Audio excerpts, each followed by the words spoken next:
If I had left earlier, I would have reached there on time. No, I could have reached there on time. No, I may have reached there on time.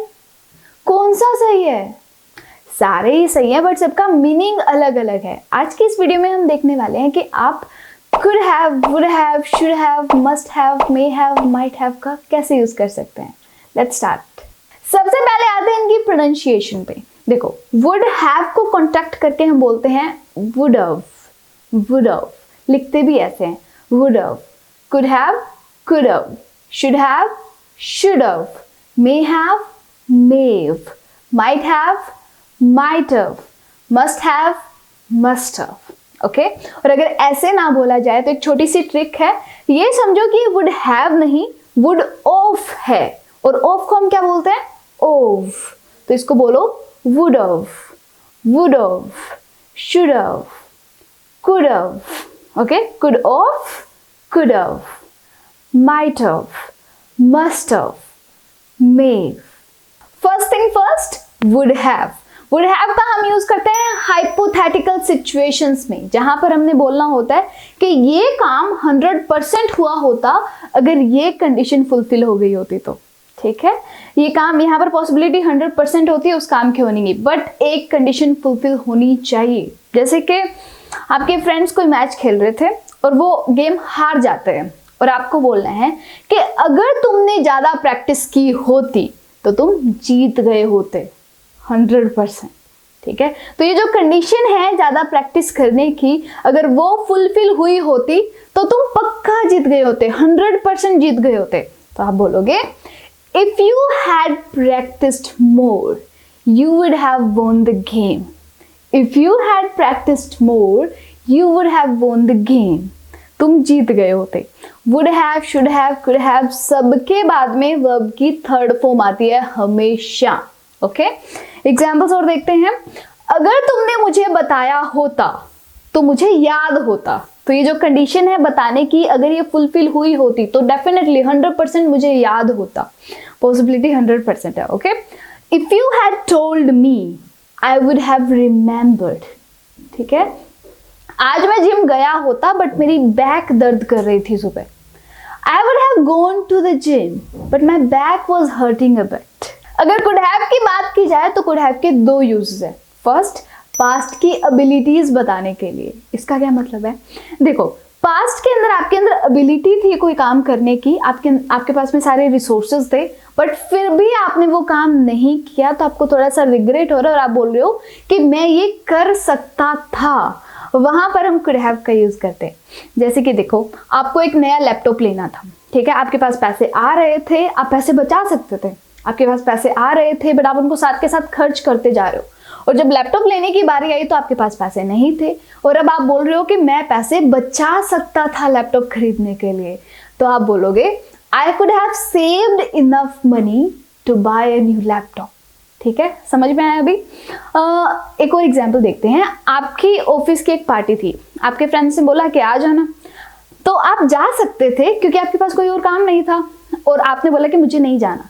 और next day जब वो office में आए तो वो बोल रहे हैं सारे के सारे कि पार्टी बहुत अच्छी थी, बहुत मजे किए, और अब आपको लग रहा है कि यार मैं पार्टी में जा सकता था, कोई काम भी नहीं था, फ्री था।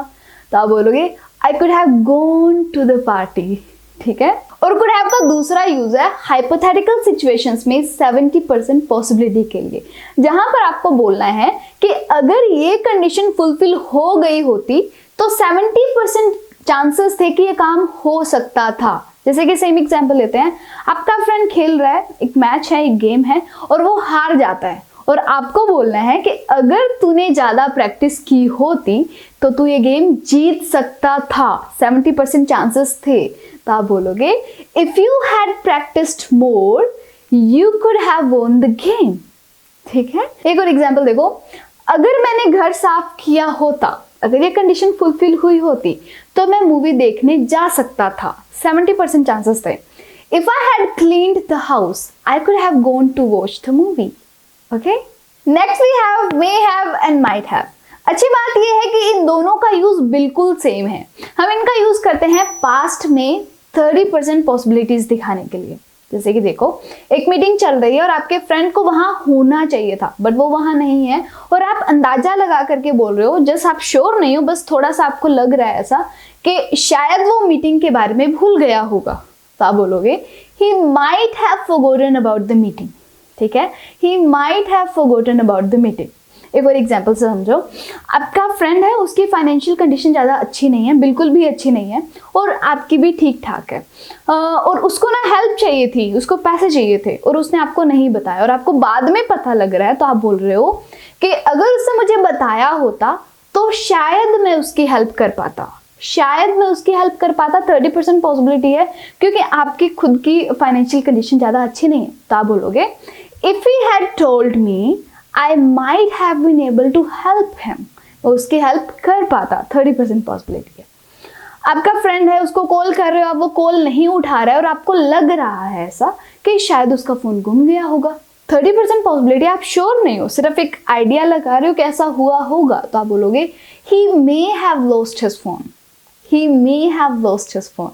ओके, 30% पॉसिबिलिटी है सिर्फ, आप ना 70% श्योर हो ना 100% श्योर हो, 30% पॉसिबिलिटीज।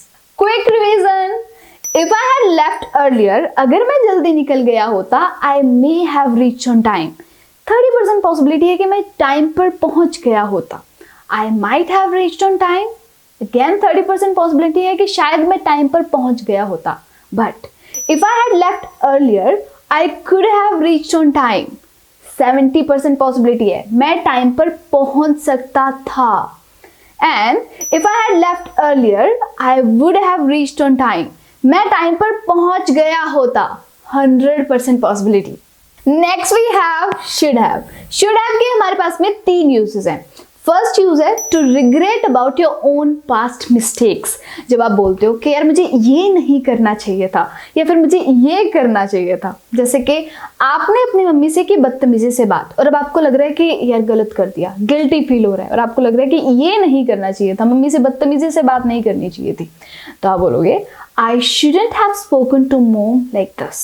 ओके, या फिर क्या हुआ कि आपने बहुत सारा मीठा खा लिया, लेट्स से आपने 8 डोनट्स खा लिए, now you are feeling gross और आपको लग रहा है कि यार 8 डोनट्स नहीं खाने चाहिए थे, तो आप बोलोगे I shouldn't have eaten 8 donuts.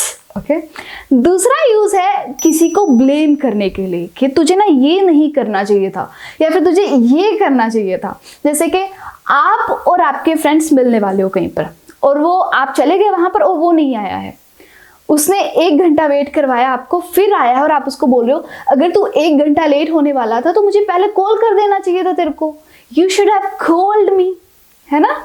और लेट्स से आप और आपके फ्रेंड्स जो है वो बिजनेस पार्टनर है, ठीक है, उसने एक प्रोडक्ट के प्राइस बढ़ा दिए आपसे बिना पूछे और अब हो गई है सेल डिक्रीज, सेल कम हो गई है और आप उसको बोल रहे हो कि यार तेरे को प्राइस नहीं बढ़ाने चाहिए थे, you shouldn't have increased the prices, ठीक है। और थर्ड यूज है एक्सपेक्टेशंस के लिए, जब आपको लग रहा हो कि ऐसा तो हो जाना चाहिए था अब तक, जैसे कि विहाना ना 7 बजे आने वाली थी, ठीक है, और वो अभी तक नहीं आई, आप एयरपोर्ट पे गए और वो अभी तक नहीं आई है, तो आप बोलोगे Vihana should have landed by now, but वो अभी तक आई नहीं है, Vihana should have landed by now. And here's the last one, must have. Must have का हम यूज करते हैं जब हम एक स्ट्रॉन्ग गेस देते हैं कि जरूर ऐसा हुआ होगा। जैसे कि देखो, विहाना की मम्मी बोल रही है कि ये टैप किसने खुली छोड़ी है और विहाना ने नील को टैप के आसपास देखा था, ठीक है, तो वो बोली जरूर नील ने टैप खुली छोड़ी होगी क्योंकि वो 90% श्योर है क्योंकि उसने देखा था वहां पर, तो वो बोलेगी Neel must have left the tap turned on. Okay, आप विहाना के घर गए और विहाना अपने रूम से बाहर आ रही है आंखें मलते हुए और आपने बोला जरूर ये अभी उठी होगी क्योंकि दिख रहा है उसके फेस से, she must have just woken up क्योंकि उसके फेस से दिख रहा है। अब एक और एग्जांपल देखो, आप अपने फ्रेंड को एयरपोर्ट पर छोड़ करके आए, ठीक है, और वो वापस आ रही है, वो भी एक सैड से फेस के साथ में, तो आपने गेस किया कि जरूर इसकी फ्लाइट मिस हो गई होगी तभी ये ऐसा मुंह लेके आ रही है, so she must have missed her flight. Okay, and that's it for the day. I hope आपको सब कुछ बहुत अच्छे से समझ में आया होगा, और हाँ, अगर आपको वुड के अंदर कोई डाउट है then you can check out this video, मैंने वुड के सारे यूजेस बहुत डिटेल में समझाए हुए हैं। Okay, see you next time.